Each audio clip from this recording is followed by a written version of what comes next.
The townsfolk of Carson City whispered of her long before they dared to speak her name aloud. In 1877, the desert wind carried stories as dry and sharp as bone, and among them was the tale of a young bride who burned. Not in the ordinary sense, not by match nor accident, but in a way that defied reason. They said the fire came only when too many eyes lingered upon her, when the weight of attention pressed against her delicate frame. 3 gazes were enough, 4 unbearable. Beyond that, she became a torch in white lace. The doctor who chronicled her case had arrived from Virginia, summoned not by medicine but by fascination. He had studied fevers, hysteria, the strange convulsions that haunted the frontier, yet nothing prepared him for what he found in Carson City. He wrote of the girl, Esther Malone, only 19, whose very presence unsettled the air around her. To him, she seemed less a patient than a symbol, a cruel embodiment of what the frontier demanded from its women: silence, obedience, invisibility. But Esther's body betrayed her. It refused invisibility. Witnesses recalled the first incident at her wedding feast. She had stood beneath the gas lamps, veil trembling, when a crowd pressed too close. Her skin flushed scarlet, her breath quickened, and then the satin sleeve of her gown blackened as if kissed by invisible flame. Guests screamed, scrambled, overturned tables, yet the bride herself made no sound. When the fire subsided, she remained upright, her eyes fixed not on the chaos, but on the priest who dared not meet her gaze. By the following morning, whispers spread through every saloon and boarding house. Some said it was witchcraft, a curse born of envy. Others muttered of chemical tricks, though no lantern oil or phosphorus was ever found near her. The doctor listened to each theory with measured skepticism, though he admitted privately that none satisfied him. What troubled him most was her calm, as though she herself knew the rhythm of the fire, understood when it would take her. There was an account from a stable boy, the first outsider to test the rumor deliberately. He claimed he gathered 3 friends and approached her as she fetched water at the well.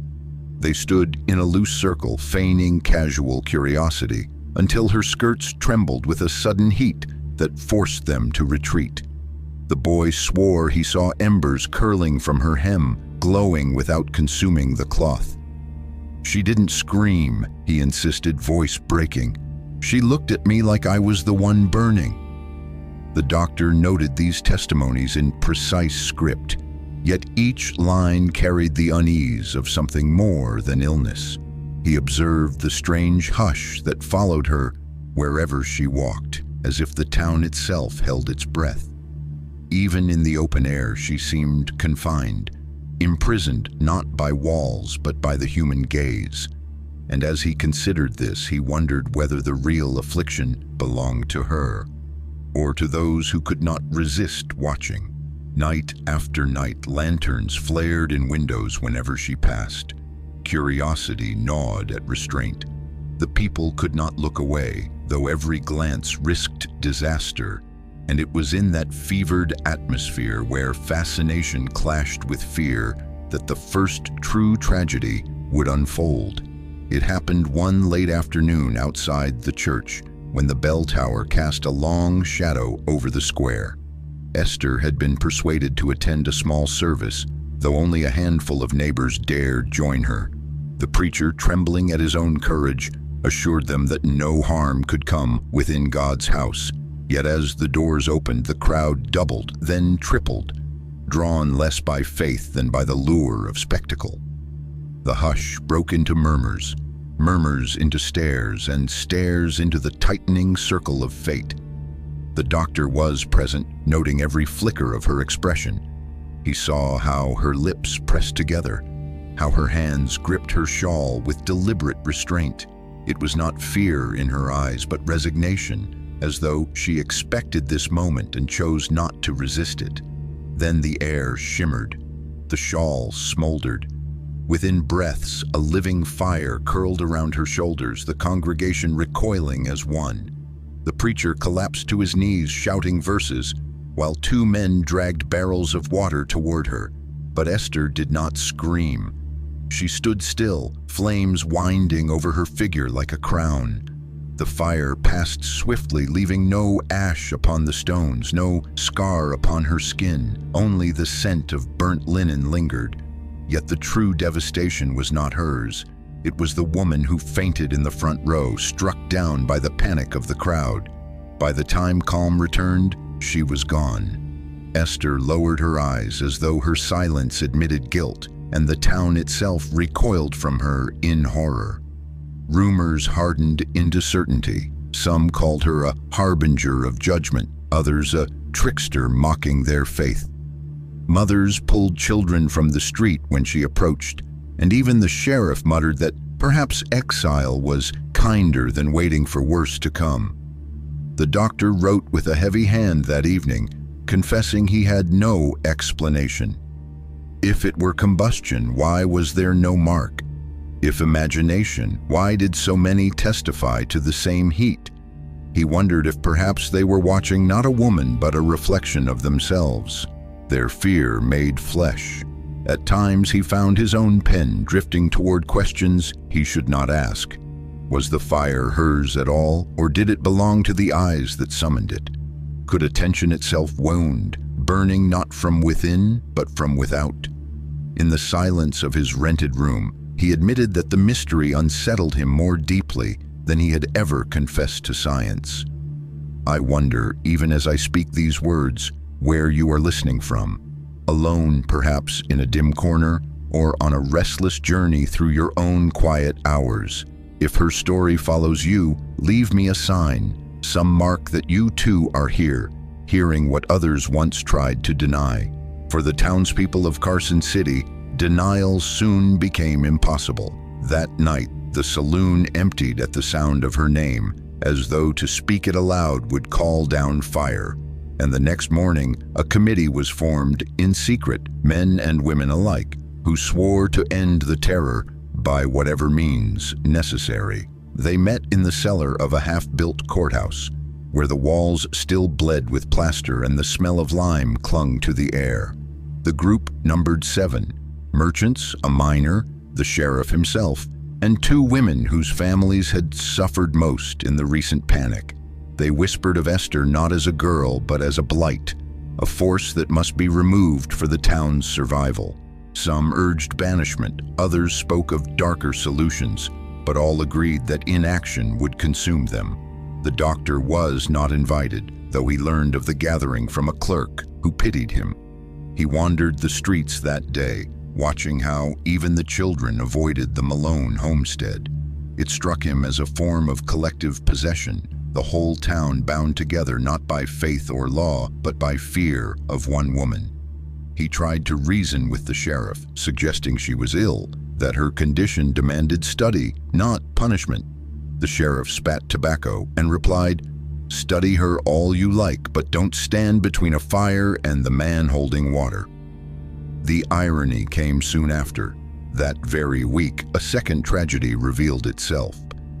A body was found by the river, a ranch hand named Lowell, charred not in patches but wholly blackened, though the grass around him remained untouched.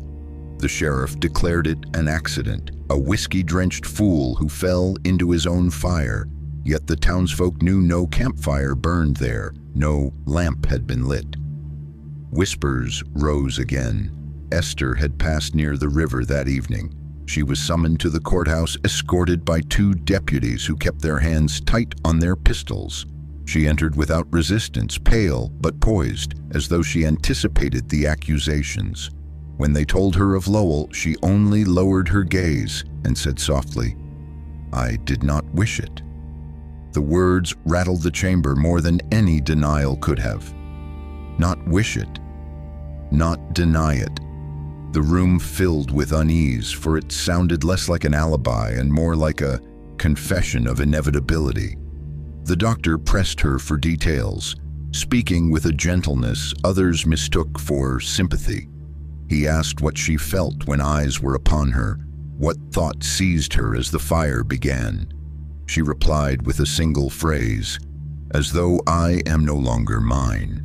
To him, it suggested possession of another kind, not by spirits but by the crushing gaze of those around her, the demand to be something she could not. The committee seized upon this moment. If she admitted loss of control, then she could not be trusted among them. They debated openly whether chains could restrain her or whether the desert itself must swallow her. And still, she sat silent, her very presence stirring the heat of their rage. That night, as lanterns guttered in the courthouse, the doctor found himself staring at her reflection in the window pane. Behind her stillness, he thought he saw movement, like a shadow flickering independent of her form. He closed his eyes, but the image remained, carved into his mind like the first mark of something he was not ready to name. For days afterward, the doctor wrestled with the vision. He replayed the flicker in the glass over and over, wondering if his eyes had betrayed him. Perhaps it had been nothing more than candlelight bending against the pane, yet the impression lingered like a bruise on the memory. Each time he looked at Esther thereafter, he found himself waiting, unconsciously holding his breath, anticipating a repetition. But the girl only sat, shoulders slumped beneath the heavy watch of her jailers, her silence more damning than any outburst. The townsfolk, meanwhile, grew restless. The committee's secrecy frayed, and whispers of what had transpired inside the courthouse leaked into the streets. Some said the doctor had defended her, others that she had confessed in private to summoning the fire. What was fact and what was invention no longer mattered. Belief itself had become a weapon. The people wanted certainty, and certainty could only come through action. By the end of the week, a vote was taken, not of law but of survival. They resolved to keep her under constant observation. 3 men were appointed to watch her day and night, a cruel irony for a woman who burned only when observed. Shackled in a modest cell, she endured their eyes upon her in rotating shifts, a test as much as a punishment. The deputies recorded her every movement, waiting for the moment flame might rise. The doctor visited during one of these vigils. He found her sitting still, eyes fixed not on her guards, but on a crack in the stone floor. When he asked why she stared so intently, she whispered, "It moves when they are not looking." He followed her gaze but saw only shadow. Yet the words unsettled him, for he realized she had learned to divide herself, one part enduring the stares, another fixed upon something invisible to all but her. Late one night, a guard burst into the doctor's quarters. He swore that while he and 2 others sat watching, Esther's gown smoldered without spark. He claimed the fire leapt higher when they leaned closer, as though their very interest fed it. But when they backed away, it dimmed, leaving her unharmed. The doctor rushed to see her and found no evidence, no scorch on the fabric, no burn on her skin. Only the faint odor of smoke hung in the stale air. It was then he understood the cruel precision of her condition. The flames were not random. They obeyed a pattern, appearing only when her watchers pressed too near. She had become both spectacle and victim, her suffering bound to the hunger of others' eyes. The doctor's notes darkened. He no longer questioned whether the townsfolk exaggerated. He began to wonder whether in their hunger for her destruction, they had learned to summon it themselves. By morning, word spread that the fire had risen in the jail. The people rejoiced at what they believed was proof of her guilt. Yet the doctor, standing alone in the corridor, felt a sharper truth taking shape. The fire was not hers alone anymore. The revelation gnawed at him as he walked through Carson City's dust-choked streets. Every face he passed seemed brighter with fever, every whisper laced with the thrill of fire. It was as though Esther's condition had leached into the town itself, a contagion that spread not through touch, but through sight. People gathered at corners speaking her name in hushed tones, yet their eyes gleamed with anticipation. They did not want her cured. They wanted the spectacle repeated. The doctor began comparing testimonies, drawing columns of similarities and divergences. He noticed how every account followed the same curve: a gathering of witnesses, the sensation of heat, the sudden appearance of fire that harmed no one until panic overtook the crowd. But in each story, he also saw exaggeration. What had been embers became flames. What was momentary grew into inferno. He suspected the townsfolk had begun feeding the fire with their own imaginations. That suspicion deepened when he visited a ranch outside the city. A family there swore they too had seen Esther blaze, though she had not been within 20 miles of their land. Their eldest son insisted the mere mention of her name set their barn doors smoldering. The doctor examined the wood himself. It bore no scorch marks, only the natural cracks of Nevada's heat. Yet the family trembled with conviction. Belief alone had blackened their memory. The doctor's journal filled with uneasy comparisons. He recalled the mass faintings he had once studied in New England mills, when a single girl's collapse spread through the factory like a fever. Suggestion could kill as swiftly as disease. Perhaps Carson City was caught in such a grip, a collective hysteria, and yet he hesitated. How to explain the scorch he himself had smelled in Esther's cell? How to reconcile imagination with the odor of smoke clinging to the stone? As these questions tangled in his mind, the committee moved with harsher resolve. They arranged public watchings of the girl, parading her before selected groups in the courthouse yard. They justified it as proof, as protection. But the doctor saw only cruelty. Each gathering swelled with murmurs, every throat dry with anticipation. And without fail, when the eyes of many fixed on her, the air shimmered and the faint crackle rose. The crowd recoiled, then demanded more, like spectators at a cruel play. Esther herself withdrew deeper into silence. She no longer looked at her watchers, no longer pleaded for release.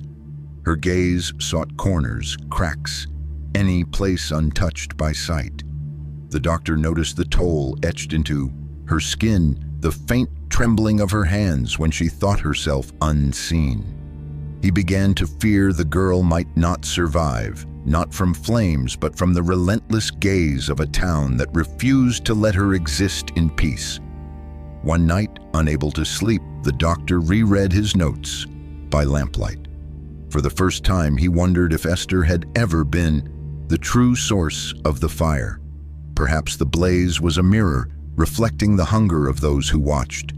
And if so, then Carson City itself was guilty. Each citizen a spark, each gaze a match.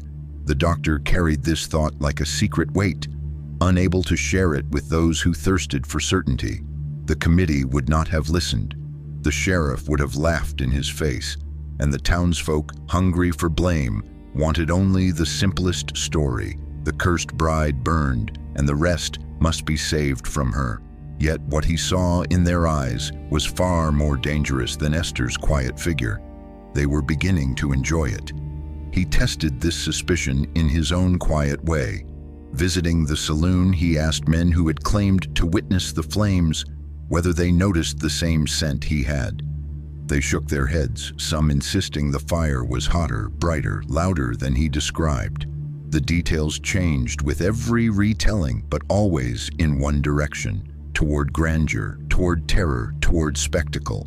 It was not the bride that was growing more dangerous. It was the telling of her.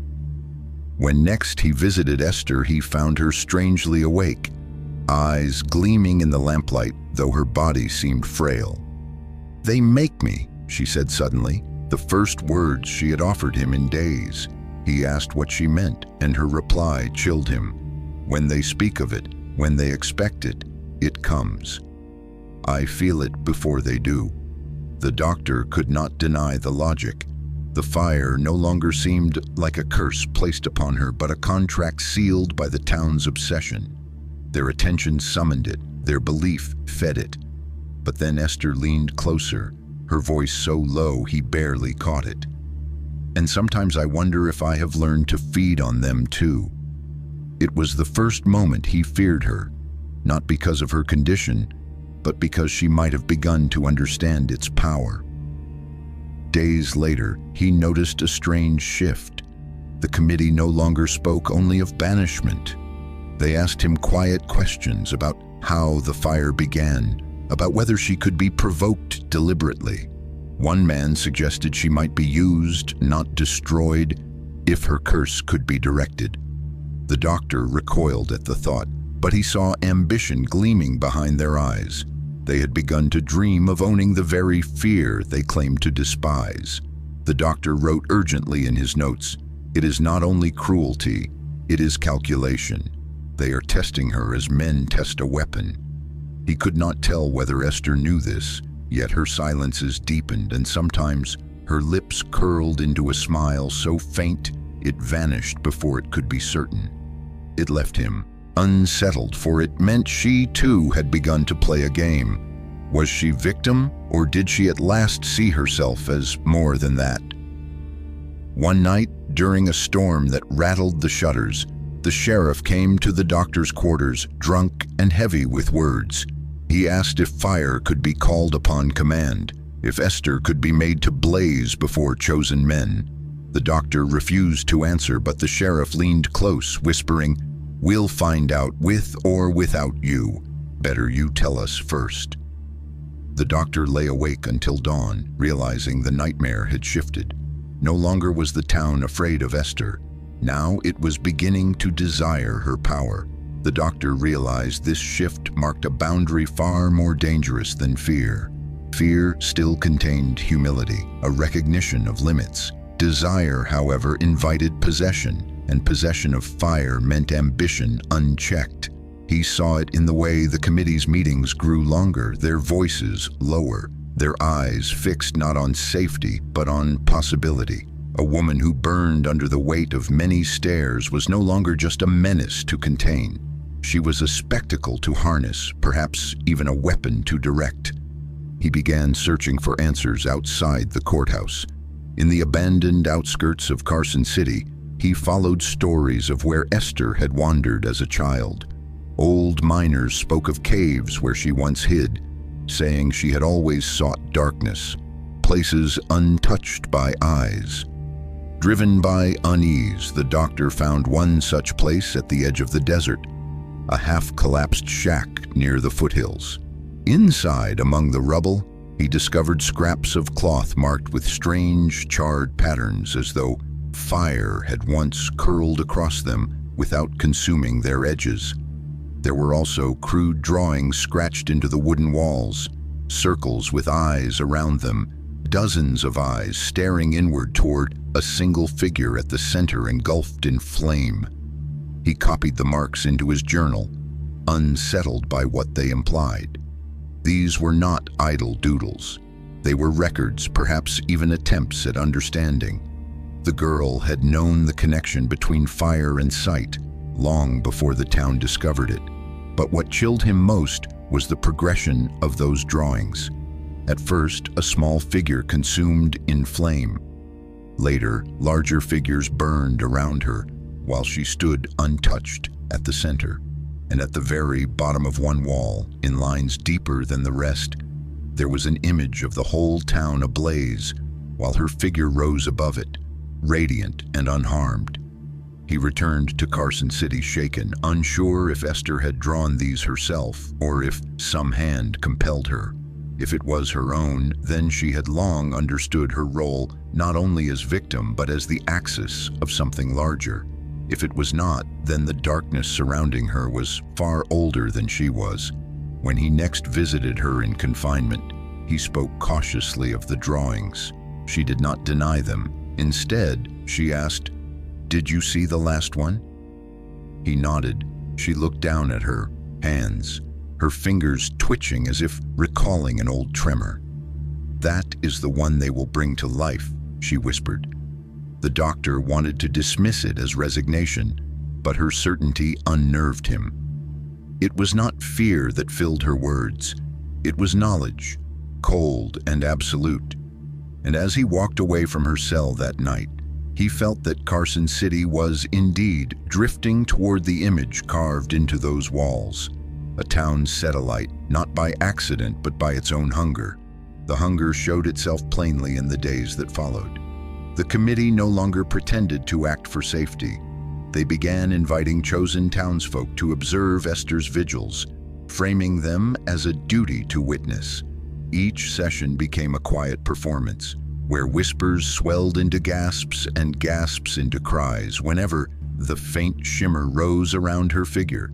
The guards smirked at one another as if they were taming something dangerous, while the invited citizens walked away changed, both terrified and intoxicated. The doctor pleaded with the sheriff to put an end to it, warning that the town's obsession was spiraling toward catastrophe. The sheriff only shrugged, muttering that the people needed proof to quiet their fears. Yet the doctor sensed it was not fear they were quieting, but feeding. What troubled him most was a conversation overheard in the courthouse yard. Two merchants, their voices low, discussed whether Esther could be moved east, displayed in cities where curiosity would pay well in coin. They spoke of her not as a girl, but as a possession, a marvel to be owned. The doctor's stomach turned as he realized the fire was being reshaped in their minds into commerce, entertainment, and power.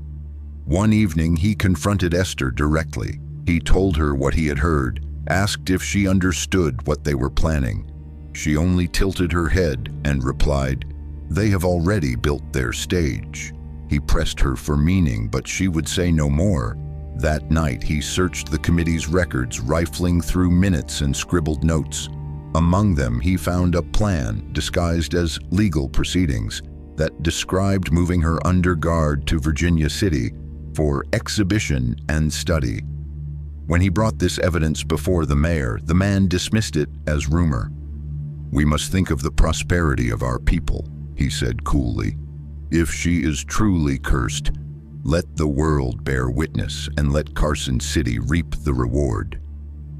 The doctor left that office with a sickness in his chest, realizing the authority he sought for justice had already turned away. And yet, when he returned to Esther's cell, he found her waiting as if she knew what he had learned. "You cannot stop them," she said. Her voice was calm, not pleading, not broken, resigned, perhaps even knowing. "But when they lead me before too many eyes, it will not be me who burns." The words struck him like an omen. They carried neither hope nor despair, only certainty. He studied her face in the dim light, searching for any sign of malice, but saw only the quiet patience of someone who had already accepted her role. Still, the weight of her words clung to him. If she believed others would burn in her place, then the catastrophe sketched into the shack's walls was nearer than he dared admit. That night, he wrote his first confession not to science, but to himself.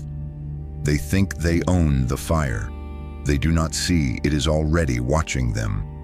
The doctor's words, though written in solitude, proved prophetic sooner than he feared. Within a fortnight, whispers spread that Esther's presence was no longer confined to the courthouse. Families spoke of curtains singeing in empty rooms, of kerosene lamps sputtering into flame without spark. A rancher claimed that the eyes of his cattle glowed like embers after Esther's name was spoken in his home. Though many of these tales collapsed under scrutiny, their persistence revealed something more dangerous than truth. Belief itself had spread beyond her cell, as if the fire had slipped free of her body and begun to inhabit the town. The committee, blind to the danger, pressed forward with their scheme. Preparations were made to move her under escort eastward, yet beneath their official plans, another current stirred, an intention darker than display. Certain members whispered that if Esther could be controlled, her fire might serve as weapon against rivals. Land disputes, political enemies, debts, all could be settled under the guise of accident. What better power than a woman who burned when watched? The doctor began to fear for his own safety. On one late evening, the sheriff confronted him in the empty street, his voice thick with whiskey. He asked too many questions, whether the doctor had written to newspapers, whether he meant to expose Carson City's secret. "Careful, Doc," the sheriff muttered. "It'd be a shame if the fire took a liking to you next." It was then the doctor understood. Esther was no longer the sole target. The fire, whether born of her body or of their obsession, had become a mask behind which men could hide cruelty.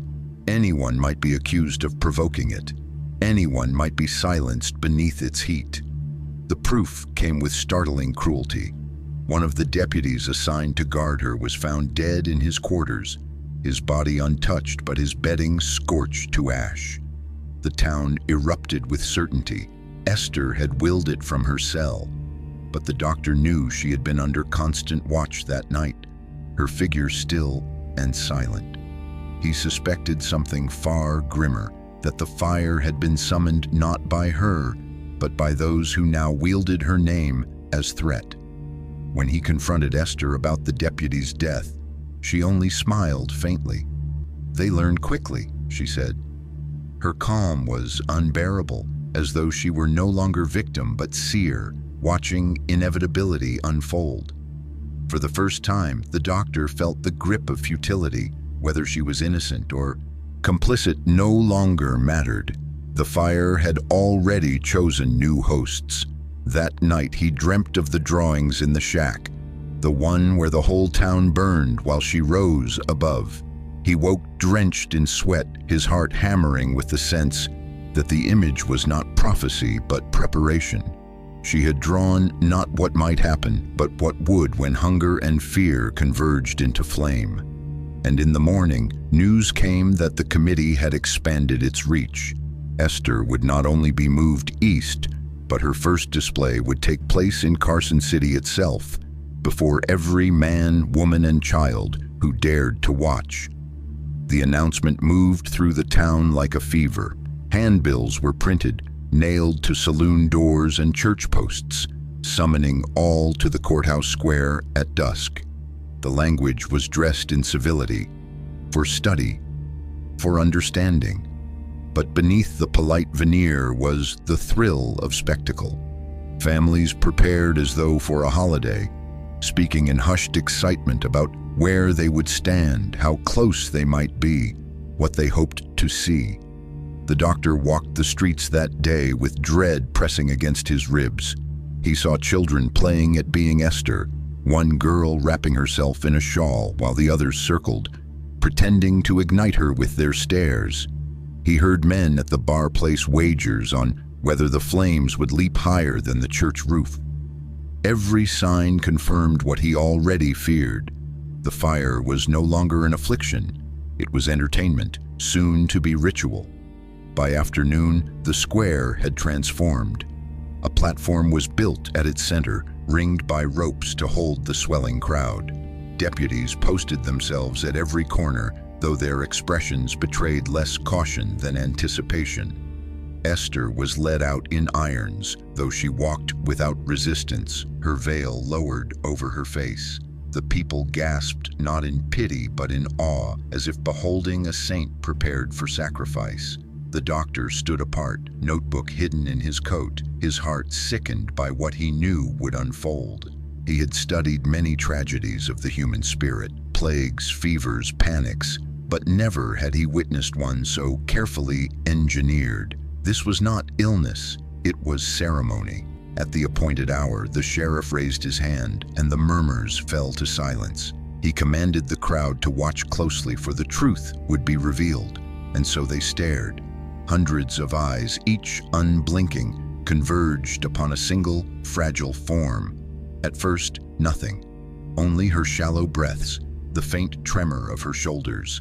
Then, as though answering a signal, the air around her quivered. Heat rippled above her veil. A red glow traced along her arms. The square erupted in gasps. The doctor noted every detail, the timing, the responses, the way the flames swelled as the crowd pressed closer against the ropes. Esther herself did not move. Her hands hung loosely at her sides, her head bowed, the fire licking up her veil without consuming it. He felt horror rise in his chest, for it was exactly as he had feared. The more they looked, the greater the blaze grew. Their hunger was the tinder, their awe the spark. Then suddenly, the veil dropped from her face. She lifted her head, and her eyes swept across the crowd. A single motion, but it struck like a hammer. The glow leapt outward. Lanterns exploded. The ropes caught, though no torch touched them. People screamed and surged backward, yet still they could not stop watching. The fire spread not from her body, but from their gaze, carried by their own relentless need to see. And above the chaos, Esther whispered words only the doctor heard. Now they will understand. The meaning of her words struck him only as the panic unfolded. People trampled one another to escape the burning ropes, yet many turned back again, compelled to witness, even as terror clawed at their throats. The fire was no longer hers alone. It leapt where their eyes fell, staining the square in wild bursts. The courthouse shutters smoked, the banners blackened, and still the townsfolk could not stop looking. They were chained not by iron, but by their own fascination. The doctor forced his way through the mob, determined to reach Esther. She stood unmoved at the center, her shackles glowing faintly red, as though the metal itself had caught her fever. He shouted for the sheriff, but the man had vanished, swallowed by his own creation. Only the guards remained, fumbling between drawing pistols and crossing themselves, unsure whether they faced a prisoner or an omen. When the blaze finally dimmed, leaving the square scarred but not destroyed, Esther was led back into her cell. The crowd dispersed in stunned silence, some weeping, others whispering that she was both curse and proof of God's wrath. But the doctor heard another current in their voices, one of hunger, as though even the terror had not satisfied them fully. They had tasted a spectacle too great to relinquish. That night he visited her again, demanding an explanation. She looked at him through the bars, her voice steady. "It is not I who burns them. It is they who set themselves alight. I only carry what they already bear."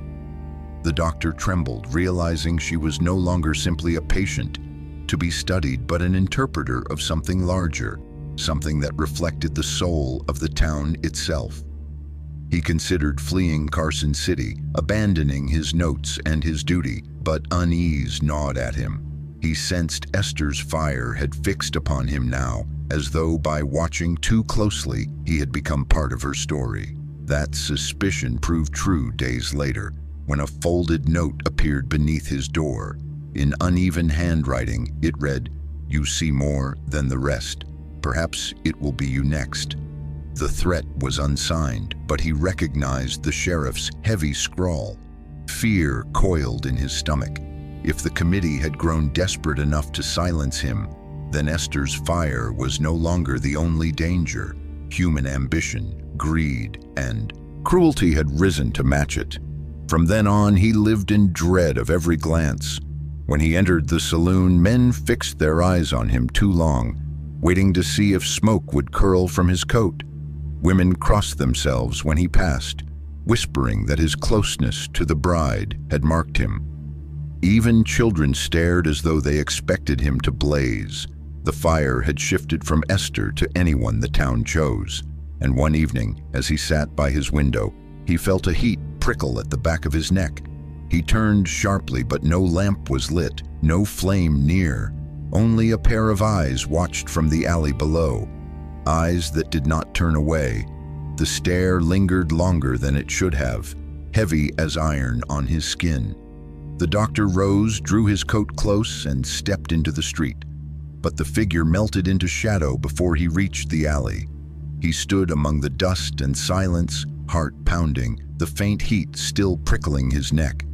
It was not Esther this time. It was someone else who had learned to wield the fire of a gaze. The following day, he confronted the sheriff in the courthouse, but the man only smirked. "Paranoia suits you," he said. "Careful it doesn't light you up from the inside." The words carried too much weight to be mere mockery. The doctor knew now that he was being watched, not only by the town's suspicion, but by deliberate eyes. chosen eyes waiting for him to falter. That evening, violence erupted. As the doctor walked home, 3 men cornered him near the stables. Their intent was clear, a warning, perhaps more. They accused him of protecting the bride, of writing letters east to bring outsiders against Carson City. He denied it, but their fists spoke louder than reason. They knocked him to the ground, his spectacles scattering into the dirt. Just as the first blow of a boot came down, the air shifted. The heat he had come to dread filled the alley. Flames sparked along the stable wall, spreading in jagged streaks, though no torch had touched it. The men staggered back, swearing, their eyes wide, not with guilt, but with awe. They looked at him as though he were the one aflame, and for a moment he feared they were right. The heat clung to him, searing but unseen, and in their gazes he felt the fire lick at his skin. They fled into the night, shouting that the doctor himself had caught the curse. Bruised and shaken, he staggered home, realizing what Esther had meant. The fire was no longer hers alone. Anyone chosen by the town's eyes could carry it, and now he had been chosen. He returned to her cell that night, desperate for answers.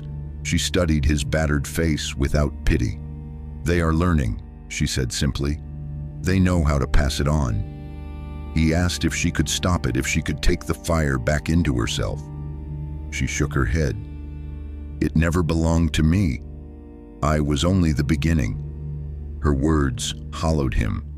The committee's scheme, the town's obsession, the spectacle, it had all cracked the fire open. What had once bound itself to one fragile girl had spread into the veins of Carson City. The sheriff knew it, the merchants knew it, and perhaps even the children playing at her likeness knew it. The fire was no longer a curse of one body. It was a contagion of sight. That night, as the doctor lay in bed, the sound of boots thundered through the street. Shouts rose, lanterns flared, and he realized the mob was not moving toward Esther's cell. They were coming toward him. The pounding of boots grew louder, echoing against the narrow streets like a drumbeat of judgment. The doctor bolted his door, but he knew wood would not keep them out. Shadows flickered through the cracks of his shutters, lanterns raised high, eyes gleaming with suspicion and hunger. Their voices blended into a chant, not of words, but of sound, the restless hum of a crowd that had already chosen guilt. The door shook beneath their fists. He clutched his journal to his chest, the only record of what had truly happened, though he doubted it would save him. In that moment he understood Esther's silence, her refusal to plead. There was no defense against a crowd that did not seek truth, but flame. Then, just as the door splintered, the sheriff appeared, shoving through the mob with deputies at his side. He raised his hand and barked that the doctor was too valuable to kill, at least not yet. The crowd hesitated, torn between rage and authority. The sheriff declared the doctor guilty not of innocence, but of knowledge. He ordered him taken to the courthouse where Esther waited, declaring both prisoner and physician would now be kept together for the safety of the town. Dragged through the streets, the doctor glimpsed faces he had once trusted. Patients, neighbors, fellow boarders, all watched him with that same unblinking stare, the kind that made the air quiver with heat. He felt the fire stir again on his skin, as though their eyes themselves struck the spark. By the time he was thrown into Esther's cell, sweat slicked his brow through the night air outside was cold. She looked at him calmly, as though she had expected his arrival. "Now you see," she murmured. He asked her what she meant, his voice raw, and she replied, "They will never let go of either of us. To them, we are the same, bearers of what they cannot admit is theirs." In the days that followed, the two of them were kept under guard in that dim cell. Deputies rotated through their shifts, though some lingered longer than duty required, unable to resist watching, and each time too many eyes fixed on them, The faint shimmer rose, curling around both doctor and bride. The guards whispered that the curse had doubled, that now there were two torches bound together in stone. The doctor began to record his thoughts in secret margins, lines meant not for science but for confession. He noted how Esther's silence had deepened into something else, calm, unyielding, even deliberate. Sometimes she met his gaze, and in those moments he felt the fire rise not around him, but within. He began to wonder if she was no longer victim, but keeper, whether her acceptance of the fire had made her something beyond their reach. But the others did not see her restraint. They saw only potential, and soon the courthouse filled with rumors of accidents. The sheriff's horse found blackened in its stall, a merchant store smoldering without a lamp, a deputy's hand scorched after leaning too close to the bars. Each event was explained away, yet all pointed back to the same place, the cell where the doctor and the bride now waited. The courthouse corridors grew thick with unease. Deputies whispered of accidents but could not agree on blame. Some claimed Esther's silence cloaked intention. Others swore the doctor had learned her secret and was now conjuring the flames himself. In the sleepless nights, the doctor heard arguments outside the cell door, whether to separate them, whether to move one east while the other remained, whether fire could be bred like a contagion or chained like a beast. He tried to reason with Esther, begged her to tell him the truth of what she carried. She only leaned back against the wall, her eyes steady. "Truth?" she echoed. "They don't want truth. They want fire, and fire obeys hunger more than honesty." The words proved true soon after. One of the deputies, drunk on courage, taunted her through the bars. He demanded she perform for him, demanded the doctor watch as proof. When Esther said nothing, he spat on the floor and leaned closer. In that instant, his sleeve flared, fire curling up his arm though no spark had touched him. He shrieked and fled, his skin blistered but his life spared. The guards swore the doctor had said it, though his hands had not moved. Accusation became easier than doubt. From then on, every mishap in Carson City seemed to lead back to the courthouse. A barn collapsed in smoke. A gambler's cards caught alight mid-game. A child claimed to see flames dancing in her mirror. None of these events could be proved, yet the town repeated them with relish, feeding the legend. The doctor watched helplessly as Esther's silence became her greatest weapon. She did not deny, did not defend, and in that void, the people built their own convictions. One evening, as he dozed against the stone wall, she spoke suddenly. "You should read it," she said. He looked up, confused, until she pointed to the floor beneath her cot. There, hidden in a seam of the boards, was a small book, her journal. Its pages were filled with symbols, sketches of eyes, flames, and figures surrounded by circles. Some entries were words, fragmented and cryptic. "They look, I burn, they burn, I rise." Others were longer passages describing how each time she felt the fire, it was not pain but release, as if the gaze of others stripped something from her and left her lighter. The doctor trembled as he read. The drawings mirrored the ones he had found in the shack. Only here the progression was clearer, the fire spreading from her to the watchers, then from the watchers to the town itself. The final pages were the most disturbing, a crude map of Carson City with every building marked in ash, and at the center a figure standing tall, untouched. When he demanded an explanation, Esther only whispered, "They have already written the ending. I only remember it." The deputies found him clutching the journal, his face pale. They tore it from his hands and delivered it to the sheriff, who studied its pages with a hunger that made the doctor's blood run cold.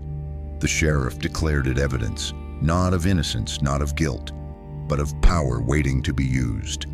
With those words, the final barrier crumbled. Carson City no longer spoke of Esther as a cursed bride, nor as a victim. She became something sharper, more coveted, a vessel of fire, a weapon cloaked in lace. The sheriff began speaking openly of moving her east, not for judgment but for exhibition. Whispers of circuses, military interest, even wealthy patrons who might pay to command what no man could control. The doctor watched this transformation with horror, for he knew ambition burned hotter than fear, and its flames were endless. In the nights that followed, the town itself seemed to lean toward ruin. Men gathered outside the courthouse not with prayers but with wagers. They bet on how long she could endure the crowd's stare, how high the flames would climb, whether the doctor too would blaze beside her. Each laugh carried the edge of hysteria. The fire was no longer a danger they feared, it was a hunger they craved. The doctor made one final attempt to reason with Esther. He told her they meant to use her until nothing remained, that her silence gave them the rope with which to bind her. She listened, calm as ever, then said, "You think they hold me? But look closer, they are already mine." The words chilled him, for he saw in her eyes not resignation, but mastery. She had ceased to resist, not from defeat, but because she understood the fire's allegiance. It did not serve the sheriff, nor the committee, nor the people. It served only the gaze, and she stood at its center like a queen enthroned. The appointed night came swiftly. The entire town crowded into the square, the air thick with anticipation. Esther was led to the platform, the doctor beside her, bound not by chains, but by the pull of 1,000 eyes. When the sheriff raised his hand, the hush fell like a shroud, and then, as before, the blaze began. Slow at first, a shimmer, then a roar. The crowd leaned forward, gasping, and the fire leapt outward, consuming banners, shutters, hats, even the sky itself. But this time, it did not fade. It spread without restraint, leaping from roof to roof, carried by the frenzy of their stares. The town screamed, yet even as smoke filled their lungs, many still looked, unable to turn away. Esther lifted her head, and for a heartbeat the doctor thought she smiled. He shut his eyes, praying the darkness would shield him. When dawn broke, Carson City was ash. Survivors staggered from the ruins, their eyes hollow, their tongues too scorched for speech. Of Esther there was no trace. No body, no bones, only whispers that she had walked through the fire untouched. Some swore they saw her vanish into the desert, her veil trailing smoke. Others believed she had risen with the flames, leaving only the mark of her legend. The doctor never wrote again.